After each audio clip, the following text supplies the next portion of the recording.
How's it going, everybody? Welcome to my YouTube channel. My name is James. For those of you who might be new, this video is going to be about anchoring the new wall on my ICF house. Originally, when I did this house, I was planning to do a wooden first floor and second floor with an ICF basement. Because of lumber prices and all prices in general, I decided just to go ahead and do ICF for the whole thing. Now, I had a complication with that.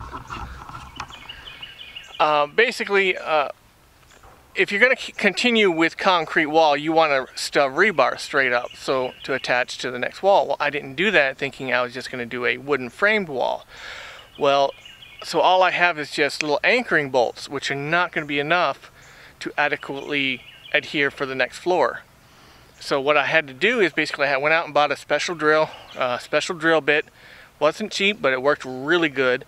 And basically I drilled 12-inch depths all the way around the blocks. Basically in between every anchor I drilled 12 inches, so I could stick somewhere between a 4 and a 5 foot piece of rebar into that hole, so it'll stick above the floor about 3 to 4 feet. And I've got a special anchoring epoxy, and guys, that stuff's not cheap either. Oh my gosh. But this stuff hardens like cement, and it just really, like it does what it says, it anchors it. Unfortunately, my generator, for some reason, it doesn't seem to have the power to run the chop saw. So I think it's the startup amps or watts, whatever, that's just not allowing it to run. It keeps tripping the breaker. So I'm going to have to either get an attachment to allow me to plug into the 30 amp plug, or I'm going to have to get a bigger generator. We're going to have to probably figure that out tomorrow. But right now I've got all of the holes drilled. I got them all blown out, and basically I'm ready to epoxy. I should have a little bit of filming of what I did with that. I'm sorry I don't have a whole lot more. Today was kind of crazy, but I want to just show you guys the holes that I drilled.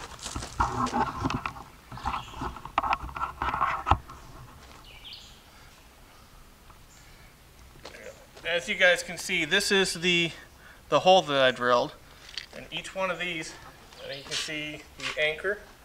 Then I'm probably going to stick a nut, a washer and a nut, just to give that just a little bit more of a security for the wall. Don't need to, but you know, it's there. I might as well. It only cost me a few pennies. Again, there's another hole, and I did that all the way around, all the way across and around.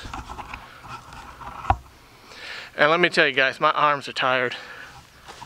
It wasn't too bad. I gotta say, it actually wasn't too bad, because I did get a special drill and a special drill bit, and I'll show you that here in just a second. But yeah, if I didn't have this drill and this drill bit, oh my gosh, this would have been bad. Let's see if I can show you this drill bit here. If you can see the tip of it, it's got 4. A normal hammer drill bit has 2, like 2 tips. This has 4, and this is an 18-inch piece. So and it worked really well.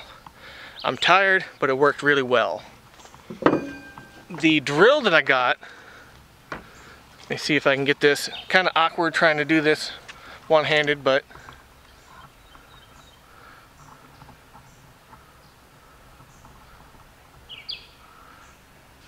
the cool thing about this drill is it's got a drill function, a hammer drill, a 360 swivel drill, and just a chisel drill. So I can use this as a chisel. I mean, it's about as close to commercial as you can get with these drills. So I'm really happy about that. Now to show you guys, I want to show you real quick, this is the chop saw that I said my generator could not handle.